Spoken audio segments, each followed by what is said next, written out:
Bugün Azərbaycanda son zəng günüdür. Bu il ölkə üzrə 116.550 şagird 11-ci sinifi bitirir. Onlardan 55.954 nəfəri qız, 60.596 nəfəri oğlandır. Cari ildə işğaldan azad edilmiş ərazilərdə yerləşən 11-də ilk dəfə olmaqla ümumilikdə 25 ümumi təhsil müəssisəsində son zəng tədbiri keçiriləcək və 171 məzun məktəblə vidalaşacaq.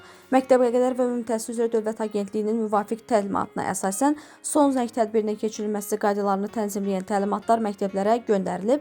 Təlimatdan irəli gələn məsələlərlə bağlı şagird, müəllim və valideynlərlə müvafiq söhbətlər aparılıb. Belə ki, tədbir ümumi təhsil müəssisəsinin həyətyanı sahəsində, həyətyanı sahəsi olmayan müəssisələrdə isə idman və ya akt zalında təşkil olunmalıdır. Son zəng tədbiri səhər saat 8:00, 9:00 və ya 10:00-da başlamalı və ən gecə saat 2 saat ərzində bitməlidir. Şagirdlər tədbirdə məktəbli formasında olmalıdır. Məzunların xarici görünüşü təhsil müəssisəsinin intizam qaydalarına uyğun və səliqəli olmalıdır.